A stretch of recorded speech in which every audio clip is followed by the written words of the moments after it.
Today's topic is... the best and worst of Xenos design. As in aliens? Purge the heretic, the mutant, and the Xenos. Okay. Sorry, got a little carried away there. Good evening, ladies and gentlemen, and welcome once again to Waypan. I'm Cal. I'm Sunny. So, first off, we're getting into the best and the worst. We tricked you. Can I finish? Yes. So, we're getting in... We want to teach you the basics of design because when we saw some people commenting on the Design versus Law series, we noticed that some people didn't quite get it, and we want you guys to understand the idea of interpreting design. So here we wanted to talk about what is good and bad design. Some people may think good design just means it looks good, but that's not true at all. So take, for example, Gaza. Or, as you non-Australians may know him, Gazgul Thraka. He's a great model, an excellent orc. Correct. However, he's a really bad Necron. Yeah, obviously. Well, see, what I'm trying to say is he's an objectively good orc. He's an objectively good model, but he'd make a terrible Necron. Now, this is obvious, but we want to lead from the obvious to the less obvious. So, what makes a good Necron?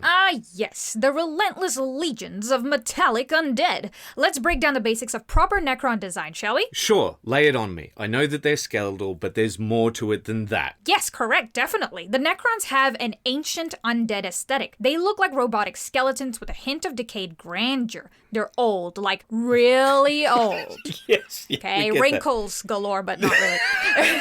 And that has the sense of looming age, that sense of looming age needs to come through. Okay. Right, okay. But they don't have wrinkles because the no transfer... Yeah, sorry. Anyway, so we should see them as these ancient beings that have basically crawled out of their tombs. But they're using crazy advanced tech, which is a fun contrast. Exactly. Think monolithic geometric forms. Their vehicles are covered in angular lines, almost like scaled down obelisks or shrines. No big round armor plates for them. Necron design is all about those bold, blocky shapes. Cool. So big, imposing shapes. Some sort of mystical vibe, and they're basically living metal skeletons. So metallic, minimalist armor, right? Bingo. You want them to look practical, but also a bit weathered or tarnished to hint at their extreme age. Then there's the signature glowing energy accents. If you don't have that neon green rod or that eerie glow in their chest or their eyes, you kind of miss the vibe. Okay, yeah, that we can't forget those neon green rods. I mean, they're practically a trademark, right? We're not living in the 2000s. What are you talking about? Is there anything else that screams Necron? They blend futuristic tech with ancient tomb motifs. It's reminiscent of ancient Egyptian crypts, but in space. So pyramids, obelisks, hieroglyphs, style runes. You'll see that in the big constructs like the monolith. So it's spooky, but high tech. All right, that covers the architecture, the basic look. Is there anything else that sets them apart? Well, they have that horrifying sense of reanimation and repair. Scarabs crawling all over them, patching them up. Sometimes the models are shown mid-regeneration. It's a key part of their identity, that unstoppable, resurrecting army. Right, so we're basically dealing with unstoppable robo-skeletons who wake up after millennia, armed to the teeth with Gorse tech. Okay. Couldn't have put it better myself. In short, ancient but advanced, skeletal silhouettes, metallic plating, glowing energy, and tomb-like geometry. That's the formula for a great Necron design. All right, that's the Necrons in a nutshell. They're living, unholy mashups of ancient Egyptian crypt aesthetic. Wait, why don't you like these guys? Oh, and advanced alien science. I don't know. I guess it didn't cross my mind. Yeah, now I should probably... All right, folks, we've talked about this enough. What makes a good Necron design overall? Now, let's dive into the best and the worst of the Necron models, at least according to their design. That's right. Good design is about how quickly you can identify something's likely purpose,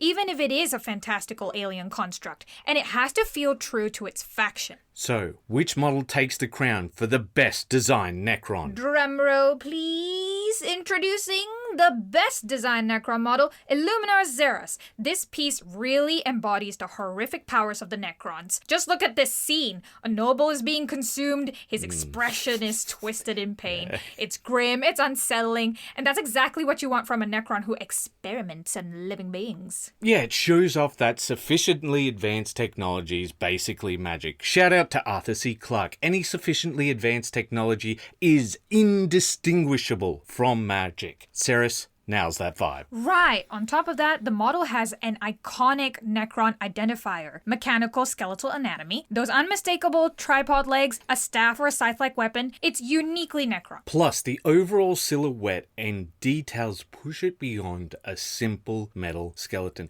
It's a clear example of how you can have complexity without losing that classic Necron essence. But enough about the best. What's the worst design in the Necron range? Brace yourself. It's time for the model of the meme nation, the flying croissant. Oh. But it's not even its biggest issue. It's the Doom Scythe. You gotta say the name. Oh, right. Okay. You gotta say that it's the Doom Scythe. Right. The Doom Scythe is oddly boxy and not in the good monolith ancient pyramid way. Yeah, and there's no teleporting mechanism or that eerie monolithic geometry we expect or respect. Aside from a pilot spine and a couple of circles in the center, it doesn't scream Necron. It almost looks like it belongs to another faction altogether. Honestly, thinking on that, if you just filled in that section and then you just painted a Tau color scheme on it, I think it'd look like a Tau model. Yeah. Yeah, like you couldn't say the same about the Piranha with that. And if you painted it in that Necron color scheme, it still looks Tau. Yeah, You know? exactly. Yeah, and the worst part is you have the Night Scythe variant, which does share some design variant. It's just the same. It's the same kit. But it feels more cohesive with the Necron themes than the Doom Scythe does. If you have, yeah, but if you have to ask, does it look Necron? Then it's failed the faction identity. Okay, before we wrap up on our Necron discussion, there's going to be people who ask, why aren't you talking about the Satan? Right. While the Satan are linked to the Necrons in lore, their design philosophy is entirely different. The Necron models we cover focus on cold, mechanical, and tomb world aesthetics, whereas the Satan embody a abstract, cosmic, almost otherworldly presence. Exactly. The Satan are ancient star gods, entities with designs that push into the realms of the surreal and mysterious. Not quite the same as the clean, geometric brutality of the Necrons. To keep our discussion focused on the core Necron design elements, we decided to leave the Satan out for now, so you can have units within a faction that completely break the design aesthetic if you have a reason for it, and still have them fit in. Exactly, and that's why we're going to do the same for some upcoming factions. So there you have it, the Illuminator Xenos. And he's the shining example of a creepy, advanced, undead tech god versus the Doom Scythe, the less impressive, boxy, flying croissant. That doesn't land right. Yeah, Good or both literally, and it's a go. It's just gonna flop on the floor, and it's gonna like, oh, you made me drop my croissant. Do you know that meme? Anyway, good or bad, design is always about consistency with faction identity and immediate recognizability. If it doesn't deliver both, it's probably missing the mark. So Gaza isn't the worst design Necron then? Let's shift gears to Tau. Consider my gears shifted. What are the basics of Tau design? Tau design is all about a sleek, futuristic aesthetic. Their technology looks modern and minimalist. Everything screams efficiency. Exactly. You can tell right away by the clean, crisp lines and the geometric shapes. Tau models are built with modular precision, almost like they're perfectly engineered machines, not to mention the high-tech details. Whether it's energy weapons, drones, integrated systems, every detail reinforces that advanced technology theme. Right, and Tau never go overboard with ornamentation. Their design is intentionally sparse. Every element is there for functionality, reflecting their philosophy of efficiency. There's also a subtle hint to their cultural philosophy. You see hints of the ethereal's influence in the form and structure, emphasizing unity, progress, and the harmonious blend of man and machine. You mean Tau and machine? Oh my god. So to wrap it up, the Tau design is futuristic, clean, and efficient, built on crisp geometry, a bright yet bold color scheme for the studio models, and a focus on advanced utilitarian technology. That's the essence of Tau design, a vision of progress and precision in every model. But you know, sometimes even a faction as advanced as the Tau can show some pretty experimental influences. Right. Some of you might have noticed that a few design elements seem to borrow from other aesthetics, like a touch of Gundam-inspired flair. Just a touch? Okay, exactly. Why do some of the Tau models look so different from everything else in 40k? Some say it was an attempt to break into the Asian market by using a Gundam theme and capturing a slice of that Gunpla market. If you don't know, Gundam is an anime series that focuses more on realistic militaristic robots rather than on super robots, with a strong emphasis on political intrigue. And Gunpla, short for Gundam plastic models, is a huge hobby, much like Warhammer. Right, but they also took from many other Asian influences, just like the White Scars when we discussed about them. Obviously, they're Mongolian, but they also have Chinese elements because, of course, these cultures have cultural drift. But not only that, Games Workshop is going to pick from many different influences, whereas the Tau took primarily from Japanese cultures such as the samurai spolders and the asymmetric design of the standard Tau troops. Though there are hints to some other cultures, that is the primary influence. This is perhaps why people feel it doesn't really fit with the 40k universe, because everything is usually European based. And that design choice was supposed to show why they're led by a charismatic leader who wears an iconic red suit. What are you talking about? What do you think? I don't know. Where is this coming from? They weren't even that original with, you know, the colony thing. Is that Farsight or is that Char from the Gundam? I wouldn't know because I haven't watched Gundam yet. Oh. You have to show it to me. The original one. You've seen like stuff like Iron Blooded. Yes, of course. Anyway. Anyway. Yeah. All right. Let's get back on track. Let's dive into some of the Tau design. Remember, visual design isn't just about aesthetics. It's about communicating function. If you can instantly recognize a model's role, that's good design. Before we get started, a quick note. For this discussion, we're focusing solely on the core Tau models. We're not including Kroot or the Ethereal since their design philosophies are entirely different. Now, what is the best of Tau design? Our pick is the XV95 Ghost Keel battlesuit. This suit really stands out among the battle suits. Its more rounded design hints at its lone operator role within the army, setting it apart from the others. Despite the evolution from earlier designs, it remains unmistakably Tau. Its silhouette is reminiscent of a classic Tau soldier, clean, futuristic, purposeful. Of course, no design is perfect. The idea of this suit being able to bend light or turn invisible simply isn't shown in any way. Unless GW gets into the clear acrylics or even the resin game, it's not happening. Even with that slight shortcoming, the Ghost Keel battlesuit is our top choice for the best designed Tau because it does an excellent job of balancing form and function. On the flip side, let's talk about what we consider the worst in Tau model design. Visual design should instantly communicate a model's role, but sometimes things just miss the mark. And we had to be pretty nitpicky on this one, but let's take a look at the Hammerhead tank railgun variant. The Devilfish/Hammerhead chassis already shows its age with a blocky, rounded design. But what really throws it off is that cartoonishly oversized railgun. That railgun is wildly out of proportion. Every other variant of the Hammerhead, whether equipped with the ion cannon or the missile launcher, keeps a cohesive look. Here, bigger isn't better if it disrupts the overall balance, guys. It's a clear clear case where the design fails to communicate. Yeah, its intended function. Okay, undermining the Tau's signature sleek aesthetic. That's right. It does show, however, that it's a really big gun and it does a stupid amount of damage. You're not wrong, but it does not show that sleek, futuristic, minimalist, modern aesthetic. Don't say that 5 times fast. Can we move on now? Maybe. Please? I'll let you. Okay. The Eldar. Which Eldar? The Eldar. Huh? Okay, we're looking at the basics of Eldar design, be them Aeldari or Drukhari. Not Drukhari. Yeah, no, Drukhari. Okay, let's start with the Eldar. Yeah, sure. So, Eldar design is all about elegance and fluidity. Their models are characterized by smooth, organic curves, sleek silhouettes, and a refined, almost sculptural quality.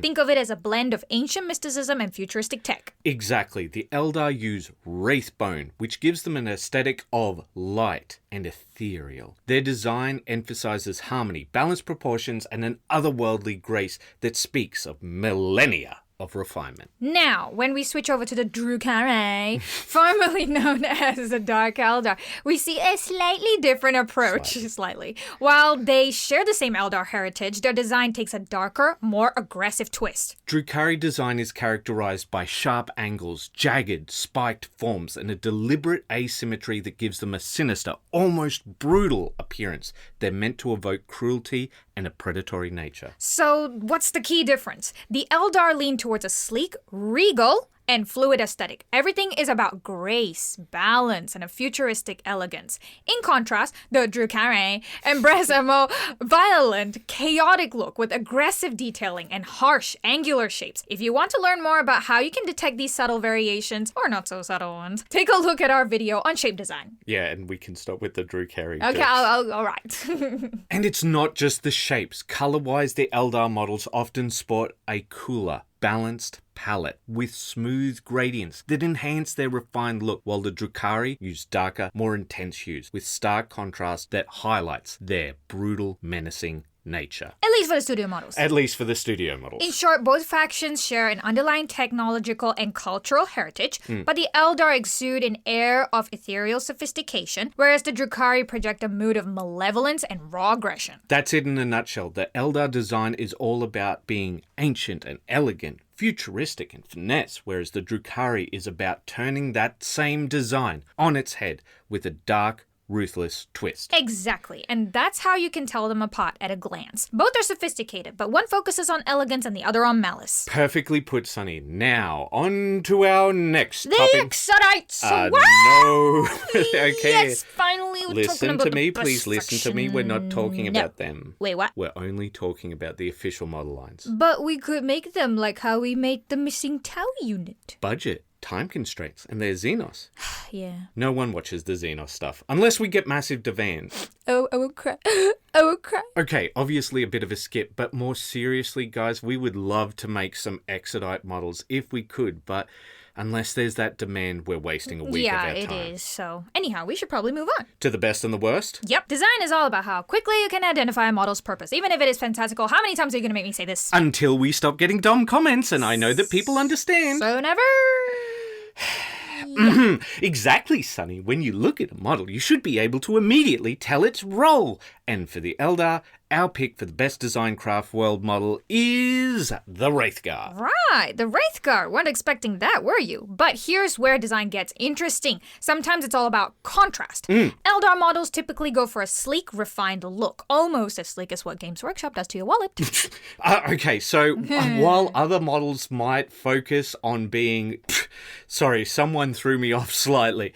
Okay, so yeah, while other faction models might go for a blocky, more aggressive aesthetic, the Eldar emphasize that smooth, flowing lines and an overall vibe that screams speed and otherworldliness. So the Wraithguard really stands out. Even if their abilities and weaponry would remain a bit of a mystery, you can still guess their battlefield role just by looking at their design. Absolutely. For instance, even though the Wraithguard have thin, almost delicate legs, they compensate that with a very broad upper body. Their helmets are blank and featureless. This gives the impression that they're built to be tough, even if that's just an educated guess. Exactly. That contrast in design elements, sleek, ethereal curves, paired with a robust, intimidating upper frame, really communicates their role on the battlefield. You know they're not just art. They're designed to be tough when compared to others at a first glance. In short, the Wraithguard epitomizes what great Eldar design should be. Despite breaking the mold slightly, you can tell what they do and what their role is. Couldn't have said it better. So that's the design and how it should work. Instantly recognizable and filled with purpose, even in a realm as fantastical as 40k.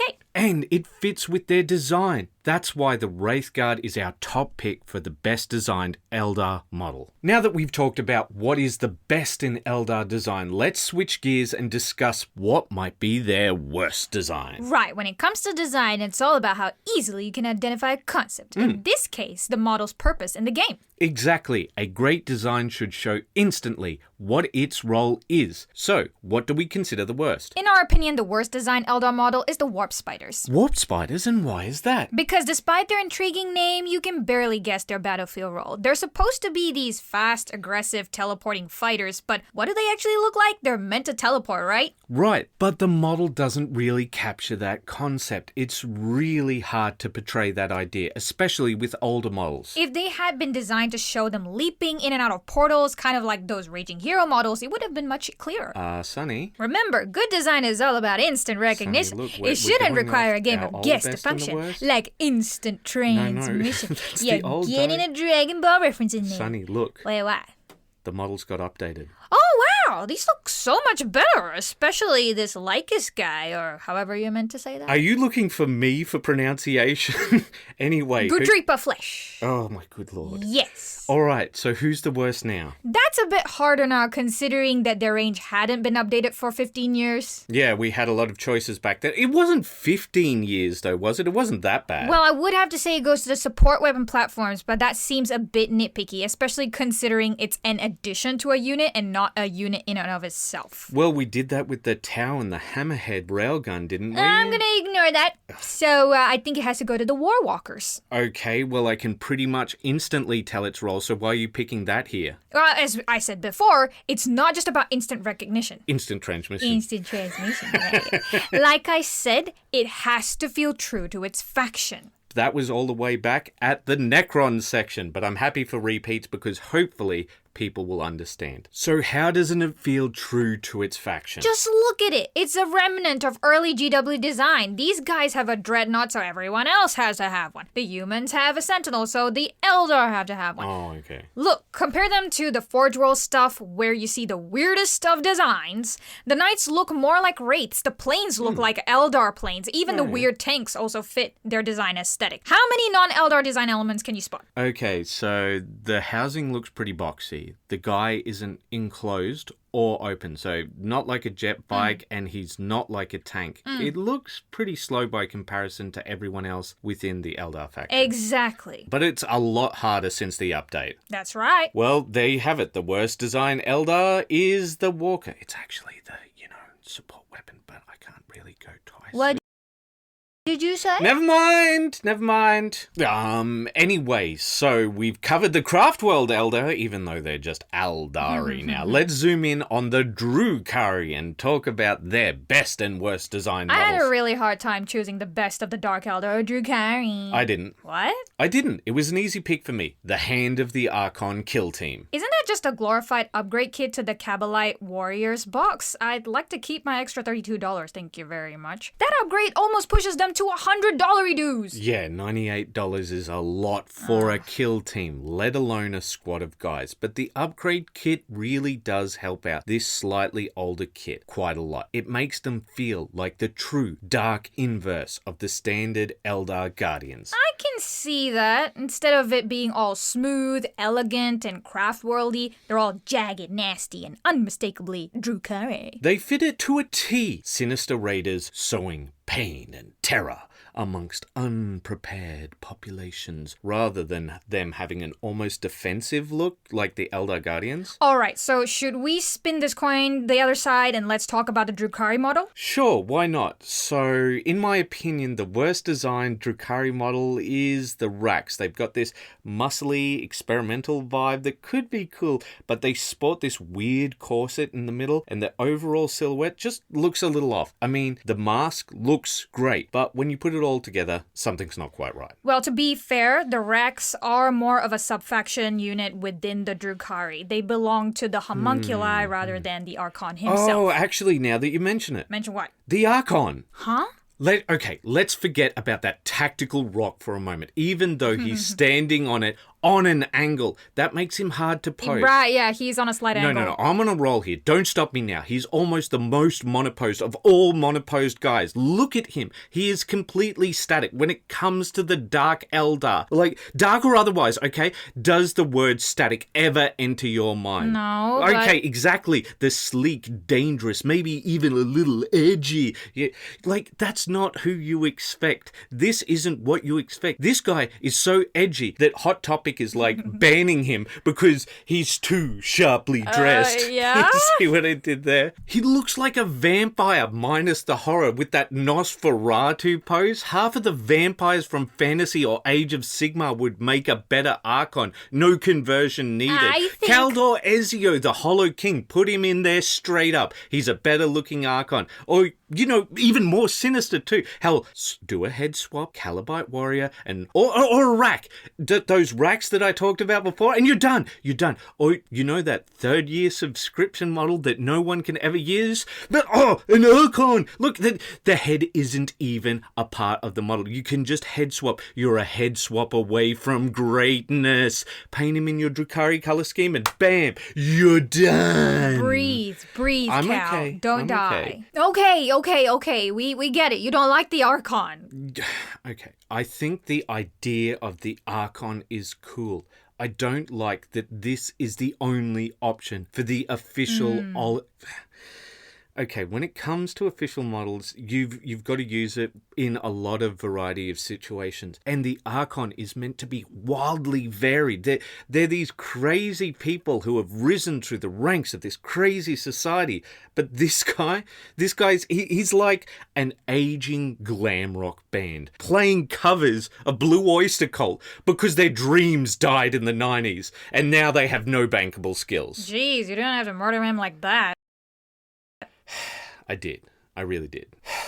I think we should move on. All right, fine, sure. Genestealer Cult. All right, focus, Cal. We're shifting focus to one of the most insidious factions in 40k, the Genestealer Cult. They're fascinating because their design is all about blending the familiar with the monstrous. They combine human imperial aesthetics with a twisted, mutated Genestealer feature. You see the human form, but with extra limbs, organic growth, and other mutations. And it's not just about looking creepy. Their models are designed for stealth and infiltration. They're meant to blend in with society while hiding their true subversive nature. Despite these sometimes blatant mutations at the same time, some of their design is storytelling about the Imperium as much as it is about them. Exactly. It's all about stealth and blending in. The whole vibe is camouflage, hiding in plain sight, while you can see these subtle, creepy mutations. They signal the Genestealer infection without making it overt. Plus, their cultist iconography plays a huge role. Secret symbols, runes, and banners are plastered on their gear and vehicles, marking their loyalty to their alien progenitor. Remember, we are seeing them after they have just thrown off their cover. And let's not forget about their equipment. Instead of pristine military tech, we're seeing weapons and vehicles looking improvised, cobbled together, or repurposed Imperial civilian hardware. It gives a gritty insurgent vibe. The color palette reinforces all of this too.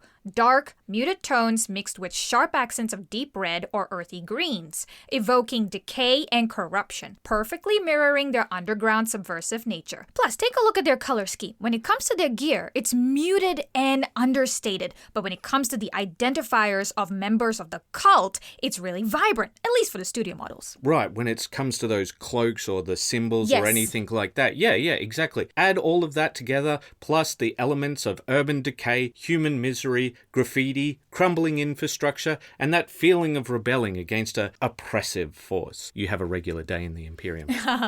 Aren't you supposed to get me to be on track? I guess. And beneath it all, there's a psychological and religious undertone. Their design isn't just about mutation. It's all about cult-like devotion, a mix of charismatic leadership, religious fervor, and sheer horror. So, in summary, the basic design elements of the Genestealer Cult are a hybrid aesthetic, stealth, and camouflage, as well as mutation, distinct cultist iconography, improvised equipment, and a dark, contrasting color palette with a deep psychological, and religious edge. That's right. It's this unique blend that makes the Genestealer Cult one of the most intriguing and visually distinctive faction in 40k, because you have to work with what you already have to make a Genestealer Cult. And Imperial and Minor is the default they have chosen for what you're already working with. Their design isn't about looking odd. It's about instantly recognizing that they convey an insidious nature, their role as an underground subversive force. In this case, literally, they're using the miners as their default to portray the Genestealer Cult. Exactly, and that's what makes the Genestealer Cult so compelling. We hope this brief overview helps you understand their design. So, keep your eyes peeled, otherwise there might be a cult under your nose. These elements are key to understanding the next section, where we show you the best and worst of the Genestealer Cult designs. So let's get to the nitty-gritty of the Genestealer Cult, specifically what works and what doesn't. Sure thing. When we talk about designs for these models, it's all about instantly reading the character's vibe and role. For example, take the female Magus from the Brood Coven. Yeah, she's a standout. Even though she's bald, she's still oozes. Bald! Well, she oozes femininity. Those smooth curves, lines on her body really does the trick. Eyes up here, buddy. Okay, wait, am I getting jealous of a model? Who wouldn't with a body like that? Row!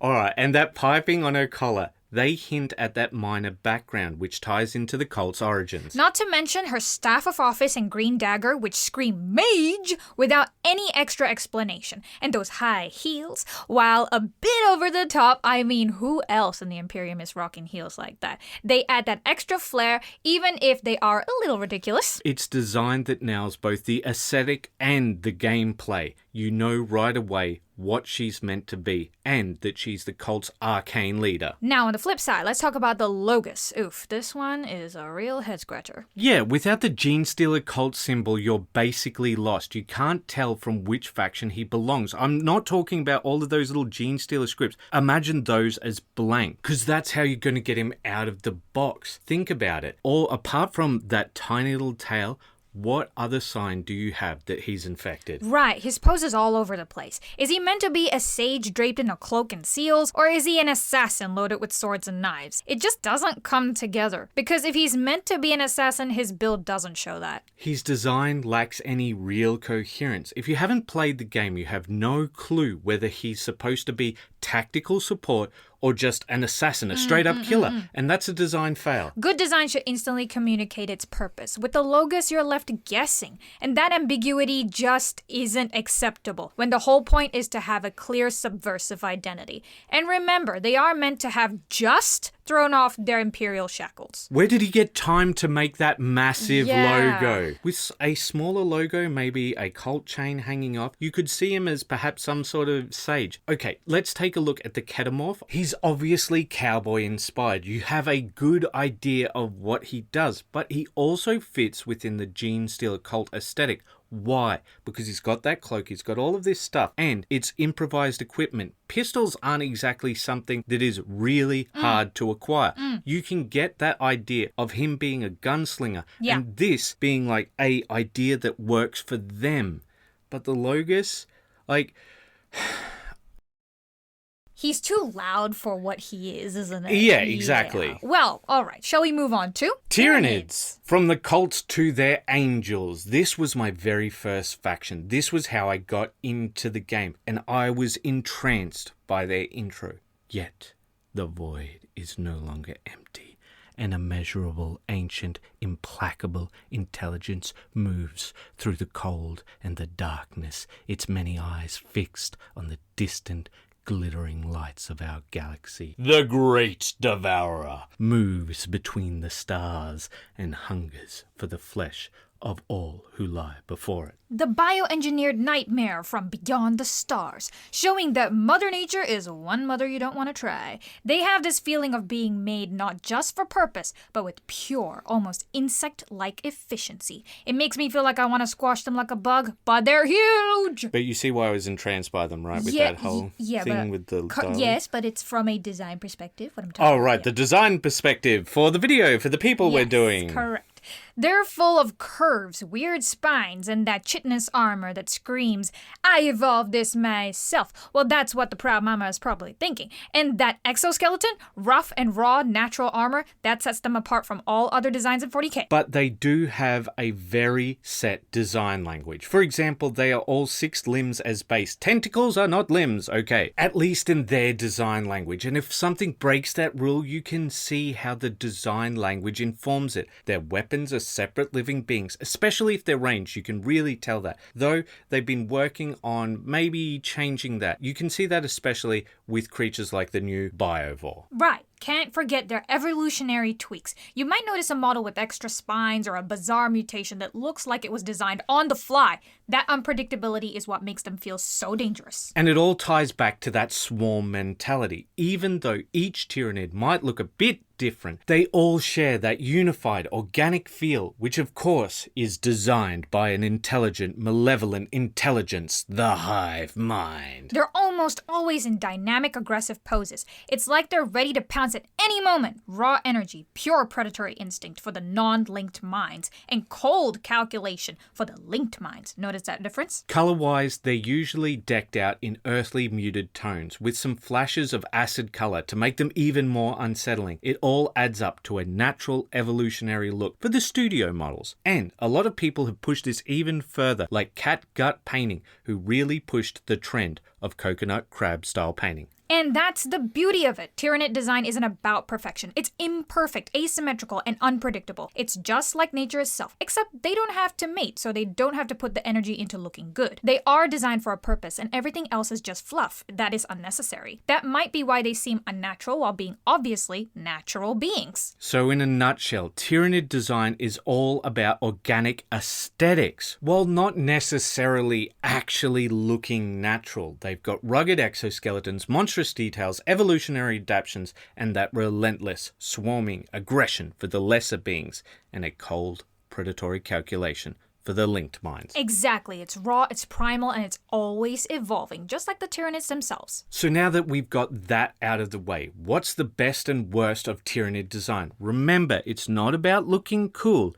It's about instantly knowing a model's role on the battlefield. Exactly. For Tyranids, the head is everything where the thoughts lie. A good design makes you know at a glance what that creature is supposed to do. Take the Tyranid warriors, for example. They nailed it. Their design immediately tells you they're meant to protect their head. That fan-like crest on their heads, it's obviously chitinous armor, but it goes beyond that usual part of the head, showing that it has to be protected, showing that their mind is important. Yeah, it's like they're saying, I'm not just some mindless monster. I'm a living, breathing warrior with purpose. The mechanical elements and that crest make it clear. This is a creature that's evolved to guard its most vital part, the mind, but not actually its mind, but rather the hive mind. Right, we're focusing on that fan-like crest, but take a look at their crouched poses. Take a look at their whole design. They look like something that's stalking the battlefield rather than being driven by animal-like instinct. They're also almost the base for the Tyranids. Take a look how they can use almost every single weapon in the Tyranid selection, and it still looks like it makes sense on them. Showing off that they are exactly what the hive mind is about, evolving to solve problems, the ability to ceaselessly adapt on a solid base. And on the other side of the coin, we have the hive tyrant. And the reason for this is once again the head. I'd like you to take a proper look at its head. Now, notice that horn. Horns are a symbol of defiance, not of leadership. Sunny, can you explain? It's a feature that you see in prey animals. Prey animals will use this horn to defend themselves, not go out of their way to attack others with it. Exactly. It's not a predatory feature. No animal hunts with a horn. Exactly. So if this is meant to be an apex predator, the hive tyrant, why does it have a horn? And let's take a look at the way its skull is. It's extended towards the back, which suggests that the brain actually extends towards that area, yet it's not protected by a carapace. And here is another thing that we need to talk about. Games Workshop has been, if we're going to be polite, influenced by many other sources. And in this case, it's Aliens. That's right. Or the Aliens franchise. Design isn't just important to artists, it's important to lawyers too. The more distinctive your design is, the more it's indicative of your IP. So if someone takes inspiration of that or steals it, the more you can defend it in court. So let's use what we've learned thus far about design as to why the Hive Tyrant's design might not be great. First off, let's take a look at its head. It's got a big head with a big brain. Okay, that's indicative of somebody who's linked to the hive mind. Good. But now let's take a look at how that armor looks on the head. It shrinks as it gets towards the back. Now, if you are in a battlefield, a lot of people are going to want to shoot you in the head. Yes, and that's a vital point for these creatures. And if you leave one of your vital points open, that's kind of a dumb move. We also see these fan-like crests on Zoanthropes, Tyranid warriors, and the parasite of Mortrex. There's a lot of design language that still shows that influence. Try not to look at this design as a 40k player, but someone who is uninitiated to the 40k universe.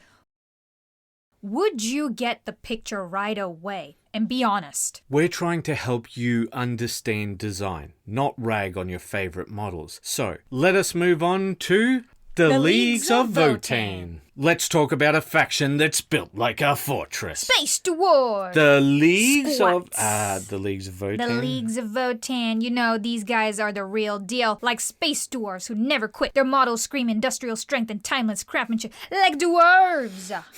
Well, you're not wrong. Okay, look at them. They're bulky, angular, covered in metal. Every piece of them is designed for one thing: survival. They're not here to look pretty. They're here to fight. All mine. Their design blends ancient, almost mythic elements with high-tech innovation. You see runic symbols and insignia right alongside futuristic energy sources, like all good space dwarves should. It's like they're saying, we've been around since before you were born and we're still upgrading. But that's an important point. Unlike the Imperial tech, which is retrofitted from farming and mining equipment from the dark age of technology, the Votann are much more practical. I mean, sure, according to the lore, the Terminator suits were supposedly just mining equipment, and the Knights were basically just farm and landscaping equipment used to terraform the new colonies to better suit them. They look nothing like that anymore. They're just war machines now, whereas the Votann look like many of these suits could be used for more practical uses like mining or void expeditions. Because they're space dwarves! I think they get it. They're built to be practical. Every model is utilitarian with no nonsense workman-like detail. These aren't delicate glass figurines.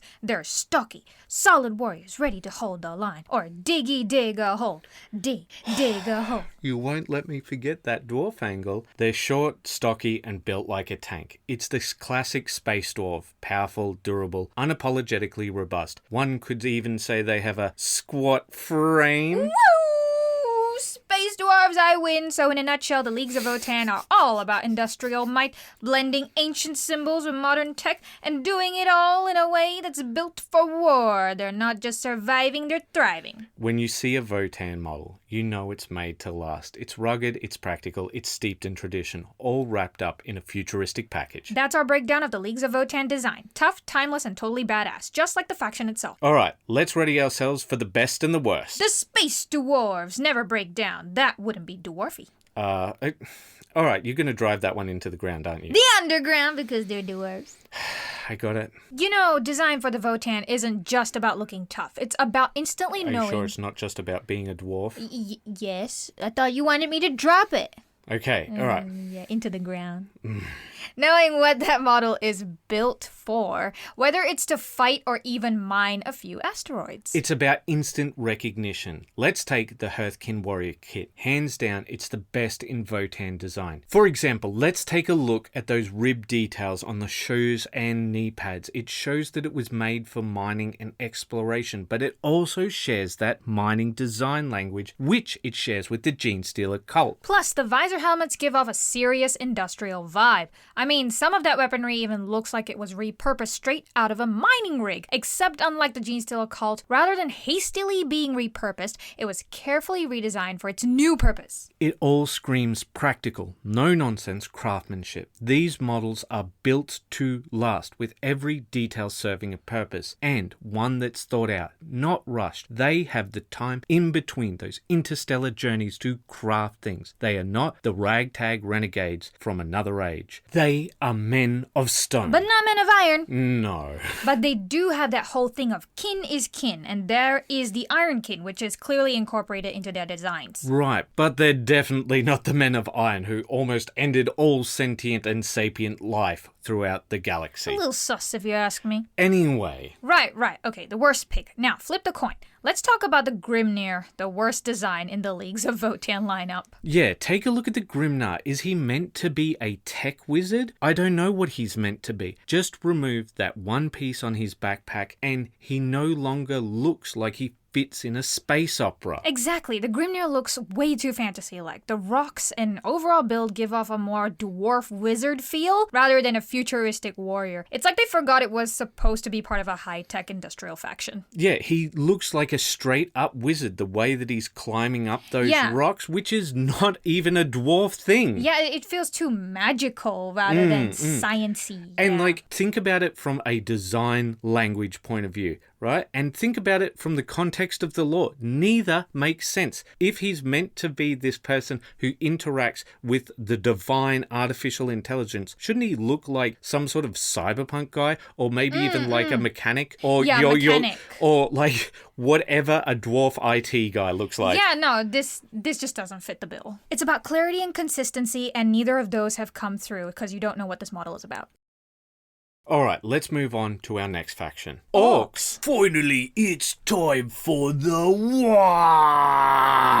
Yeah, when you look at an orc, you immediately know he's about raw power. They're all bulky, aggressive, and man, they're just a riot of over-the-top design. Exactly. You can see how that patchwork construct works. They look like somebody took a pile of scraps, put them together, and then it just works. It's that custom DIY feel. I mean, it looks completely natural with their bulky, muscular frame. And let's not forget those exaggerated features. Huge weapons, massive muscles, wild faces. It's like every orc is saying, "We're the meanest and the greenest there is." You're the most adorable orc ever. No, I'm not.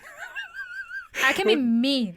All right, let's move on to the color scheme. Bright, filthy greens mixed with a bit of rust and grime. It's almost as if the paint job itself is talking about their chaotic nature and personality. Ironically, the metal is meant to be the more organic, or at least the more realistic part, balanced against those fantastical, bright orc skins. And as always, we're talking about the studio paint jobs. Absolutely. Their design is meant to be unapologetically rough. No subtlety here. Every model is a moving, breathing wreck of raw, unfiltered aggression. Except some of the times they are meant to be the comic relief of the setting, which can lead to some clash in tones. Which is the one flaw of their design. Tonal consistency. When Orcs started out in the 40k universe, they had a bit of a comical vibe to them, but they also had a horror vibe in the lore and in the stories. Orcs would do things that are not fit for this family-friendly channel. However, that is one thing standardization has done for Games Workshop design. It has really helped their design language. Now, the word standard is almost blasphemous word to the Orcs, but allow us a moment to talk about what we talked about in the shorts when we were doing our best and worst series. Here we said they are the best designed faction, and we want you to know why. And when Cal said they're the best design, I said hot take. But it really wasn't. Let's break it down. What's the purpose of visual design anyway? It's meant to be about instantly communicating a concept. You should look at a model and immediately know about its role on the battlefield without any explanation. Exactly. So if we look at the Orcs, their design brief is pretty straightforward. Show a brutally yet cunning approach to warfare, overly muscled dudes, a rough and ready look, and haphazard makeshift tech that somehow works. Right. They're like a living, breathing explosion of chaos and power. But show me a single model, a single orc model that misses that brief? Well, that's the thing. Most orc units nail it. Their design screams, I'm here to smash and bash. It's raw, it's brutal, and it's perfectly chaotic. The point is that a model's design should speak for itself. And with orcs, there's no mistaking their role on the battlefield. They're cunning, yet brutal, but let me take my enthusiast hat off for a second and speak to you honestly. All right, go for it. We want to teach you guys design. We want you guys to learn about design so it helps you in other parts of your life, or just understand how much work actually has gone into some of these designs. It's often frustrating when we put a lot of work into some of our series, like the design versus lore, and we get some knuckle-dragging comments. And yeah, these will always happen. Yeah, we're always going to get some comments. Yeah, but the whole point of that series was to go, hey, they actually put a lot of work into these designs. Mm-hmm. Even if someone can break it down to evil armored Batman or vampire Jesus died to forgive us for the sins of Horus. I love orcs, and I really like orc players. When I came into the world of Warhammer, there was an orc player. Well, honestly, mostly a converter, painter, and lorehound who helped me into the hobby beyond Cal. Cal has to do it because it's his job. I'm getting paid for this? Shh. I'm trying to be sentimental here, okay? Take a compliment. When I talked design with him, he actually took notice of what I was saying. And after years of being in a job where my role as a graphic designer was taken for granted, I finally felt seen by someone who actually got it. Of course, Cal praised my art, and sometimes when you're with someone, it is hard to sort the praise from blowing smoke. But this orc player helped me see that he was being genuine. So if you could please understand, we are trying to present our information in the quickest way we can that respects your time while being entertaining. But I want to give back to you what Cal gave to me, and it's that ability to be seen and hopefully help you learn. You know, if they're orcs, they're just here for the fight. Maybe I know them better than you, huh? Have you thought of that? Anyway, it's time for the best and the worst of the orcs. So I'm not going to lie, we had a pretty hard time choosing the best of the orcs. But just like how your keys will definitionally always be in the last place you look, there must be a worst design model for the orcs. So Cal, who is the best design orc and why? Well, I'm going to say the Big Mech. This bad boy shows off all of the best design language of the orcs in many ways. So there's that weird fusion of mechanical and muscles. Actually, on that for a moment, it's not like Imperial tech where it feels grotesque. Orc tech feels like it suits them. In addition, he uses many strange weapons. They have this haphazard but functional feel, as if made by a mad scientist who also works in a junkyard. Speaking of that, he seems meaner than a junkyard dog. Look at all those injuries caused by the fusing of metal and biology. It doesn't really seem to bother him at all. Like we said, it was very hard to figure out who was the best designed here among the orcs, and we didn't have a clear winner. Some may say Gaza, as Cal likes to say it. However, there was something that was definitionally missing in Cal's design pick, even if everything else worked, which is fun! The orcs seem to be the only people who are happy in the 40k universe compared to everyone else, so I believe that the best design orc model is, drumroll please, the Pain Boy. It's everything Cal said about the Big Mech, except he's smiling. Sure, he's as monoposed as they get, which isn't very orky, but he has a big grin, has a Gretchen with him as a servant, and has everything Cal was talking about. And what's that? Has a strange weapon, fuses mechanical and biological, and feels as if he was made by a mad scientist, which also works as a junkyard. Yeah, I meant to say metal and muscle, but anyway. Okay, I'll give it to you that perhaps for design language, your pick's better. But I feel like the Big Mech has more of the classic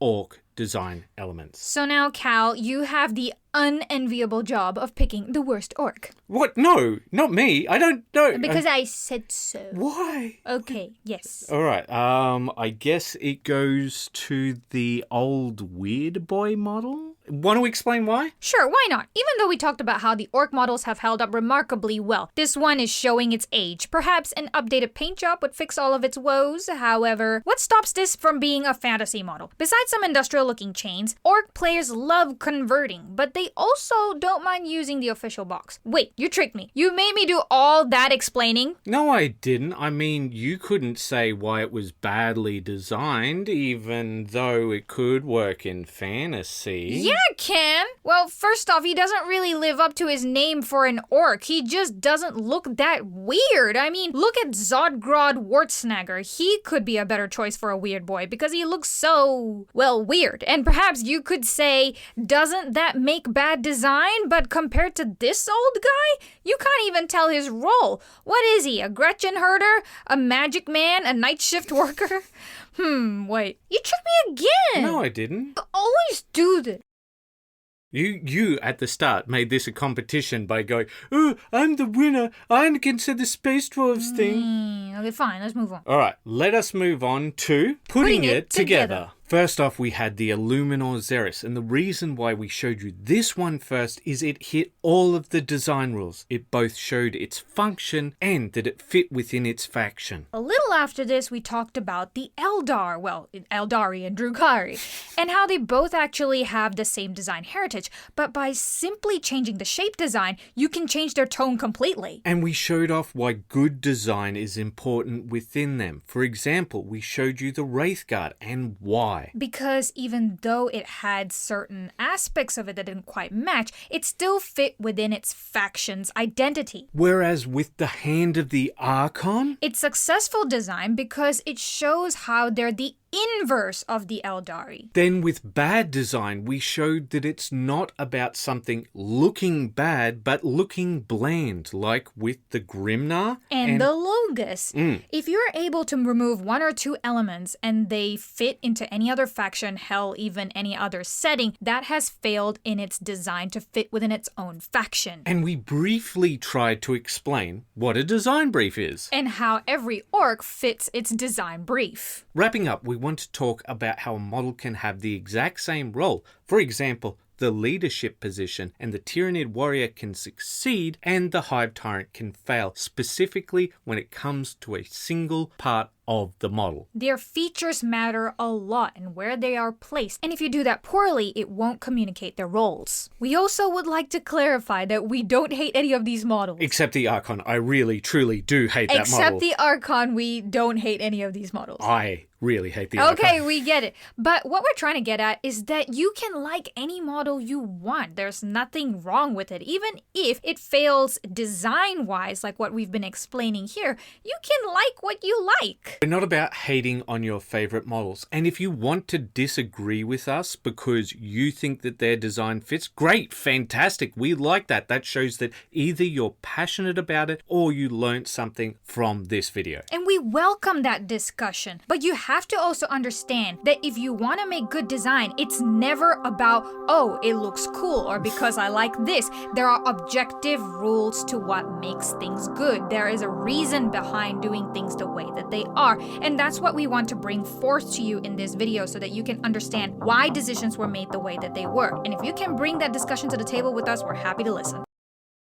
Just know we're going to ignore all the, no, it's cool. Okay, yeah. All right, everyone, there is one thing that we have missed out on. And what's that? Keep those brushes wet. Bye-bye.